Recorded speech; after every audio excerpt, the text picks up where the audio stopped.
Alright, so let's tackle number 13. We're talking about the same roller coaster we talked about in number 12. So that had a mass of, I'll check again, 500 kilograms, right? And now we're taking it to the top of a hill, and we're coming back down a hill. So I'm going to draw a diagram here. At the top of the hill, which is still 45 meters high, so we have a height, and from that we can calculate how much potential energy it has. But now it has a velocity at the top of 4 meters per second. So if that's true, not only does it have potential energy up here, it also has some kinetic energy up here.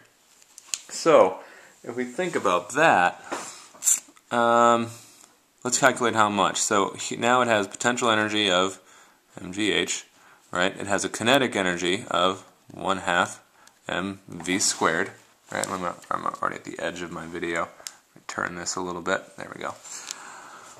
So it has potential energy 500 kilograms times 10 meters per second times 45 meters. So potential energy here is 5 times 45 is 225 times this, so 225,000 joules. Right. Pretty sure. And the kinetic energy, again, 1/2 mass times, that's 500 kilograms, velocity, that's, oops, I'm still off the edge, turn a little bit more, 4 meters per second squared. So kinetic energy here would be the 250 kilograms, half of 500, times 16 meters squared per second squared, kinetic energy. Let me work this out real quick. 25, 16, 6 times 5 is 30, 6 times 6 is 12, 13, 14, 15. So that would be 400 even. Okay, 400 even. Great. Joules. Okay, whoop, I circled this. I probably shouldn't have, because I usually do this box. I usually box actually my answer in. So I shouldn't have done that. This is not my final answer. I just kind of got excited about the potential energy. Alright, so I got my potential energy, I have my 400 more joules of kinetic energy, so my total energy here is 225,400 joules. Alright, this total energy in general.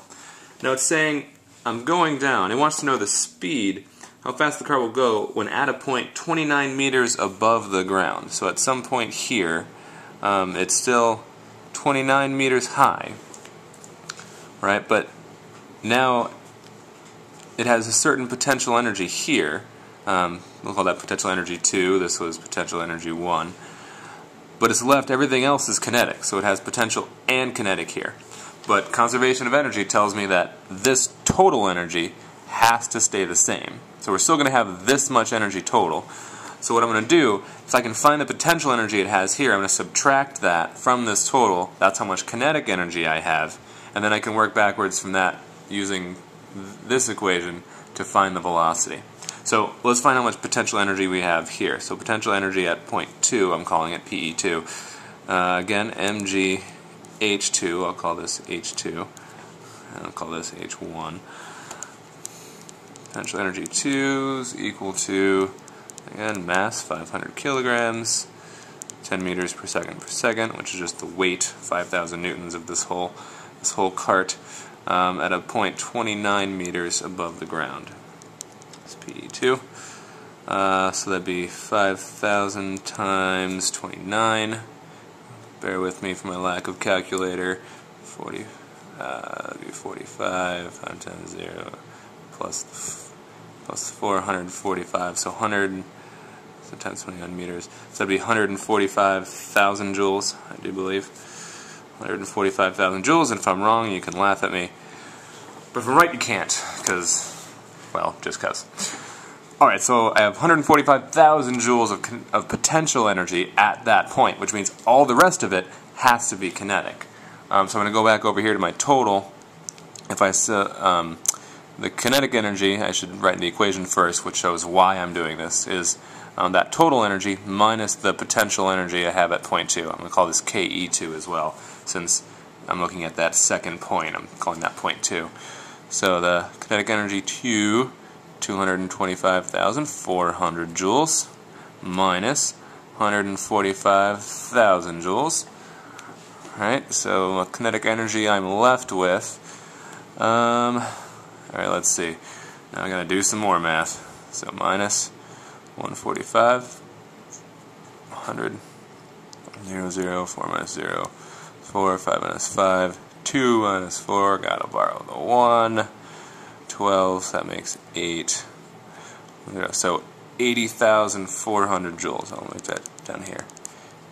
80,400 joules, and that's a wee bit messy. You probably wouldn't want to do that in your own paper. So if you have a calculator available to you, you can plug that right in. But I neglected to bring one with me, so and I don't want to edit the video, so I'm just plowing right along. Alright, so I have 80,400 joules of kinetic energy at that point, right? But again, this is not my final answer. I keep circling things. I like to circle things to point them out, but it's not my final answer yet, because I want to know what the velocity is of that cart at that point, that V2 right there.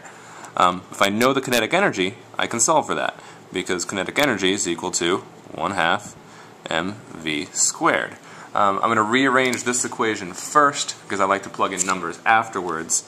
So if I multiply both sides by 2, I get 2ke equals mv squared. Got to get rid of the mass, so divide by mass. It cancels out over here. I get v squared is equal to 2ke over the mass.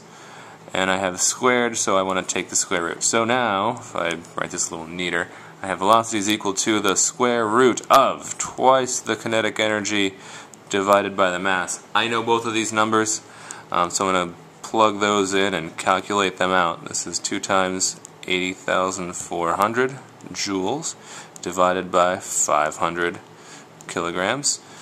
So velocity is the square root of, let's see, zeros cancel, I have 1608 divided by 5. Right, so you can calculate whatever that is.